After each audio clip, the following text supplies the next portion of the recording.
Yes, we are back again. Good evening, boys and girls. It is Auntie Audrey here. We continue with the readings of the Bible story. We are on volume 2, book 2 already, and we are reading about the stories of Jacob, Esau, and Isaac. We are on story 3 today, and it says, the stairway from heaven, the stairway from earth to heaven. The stairway from earth to heaven. It is found in Genesis 27, verse 46, then 28, verse 1 to 22. Good evening, dear Jesus. This day is for you. I ask you to bless all I think, say, and do. Amen. That last night Jacob spent at home must have been anything but happy. Esau was furious. Jacob was afraid. Everybody in the camp guessed that something terrible had happened. Rebekah went to see Isaac and tried to smooth over what Jacob had done. Then she changed the subject. Jacob needs to get married, she said, and went on to tell Isaac how worried she was that he would choose one of the daughters of Heth.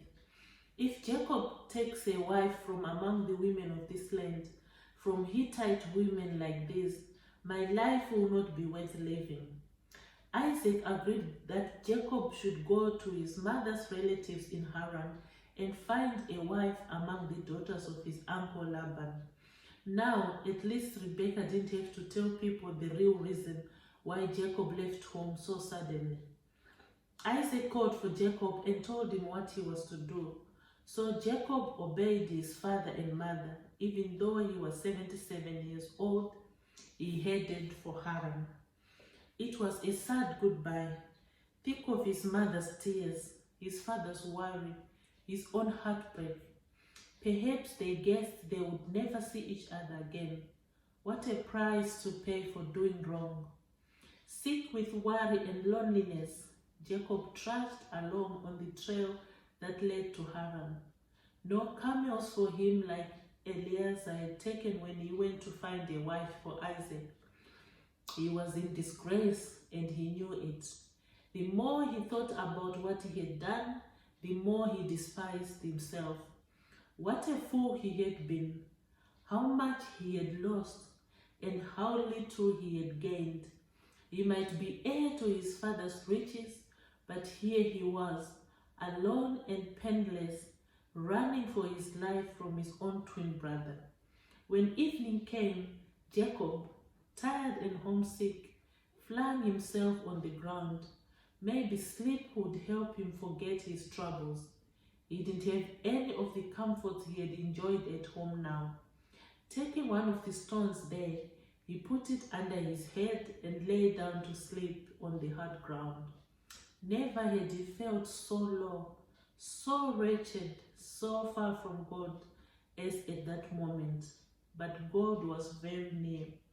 As Jacob slept, he had a dream in which he saw a stairway resting on the earth with its top reaching to heaven, and the angels of God were ascending and descending on it.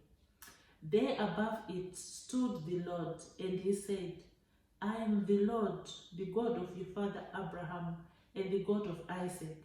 I will give you and your descendants the land on which you are lying. Your descendants will be like the dust of the earth, and you will spread out to the west and to the east, to the north and to the south. All peoples on earth will be blessed through you and your offspring. I am with you and will watch over you wherever you go, and I will bring you back to this land. I will not leave you until I've done what I've promised you. When Jacob awoke from his sleep, he thought, surely the Lord is in this place, and I was not aware of it. How could God have talked like this to such a mean, low-down fellow? Didn't he know how bad Jacob had been? Yes, God knew everything about him. But the most wonderful thing about God is that He is always willing to forgive even the worst sinners. To the meanest and the most selfish, to all the Jacobs in the world, He says, "Come now, let us reason together. Though your sins are like scarlet, they shall be as white as snow. Though they are red as crimson, they shall be like wool." This is what God was trying to say to Jacob that night as he slept with his head on a rock. Look up, there is always a way back. There is a stairway from earth to heaven, and you can climb it. When Jacob woke up and thought about his dream, his heart was touched. He cried out with tears in his eyes, "This is the gate of heaven." The place must have seemed like the entrance into heaven as he thought of the wonderful shining stairway stretching up into the sky with the angels moving up and down on it and the glory of the Lord above it. As Jacob thought of God's kindness and how tenderly He had spoken, he made up his mind that from that moment on, he would live a better life. He made God a promise saying, "If God will be with me and will watch over me on this journey I'm taking, and will give me food to eat and clothes to wear, so that I return safely to my father's house, then the Lord will be my God. And all of that you give me, I will give you a tenth." It was the prayer of a worried, hungry, homesick man taking his first halting step toward heaven. But God was glad for it and accepted it. He also rejoices when any of us comes back to Him. No matter what words we use to tell Him we are sorry for our sins. That stairway from earth to heaven was God's way of telling us that no matter how bad we may have been, we may come back to Him anytime we want. He has a stairway leading from wherever we are right up to the throne of glory. Is that stairway really there? It certainly is, and you might climb it whenever you want. The stairway is Jesus, who once said to his disciple Nathanael, "You shall see heaven open and the angels of God ascending and descending upon the Son of Man."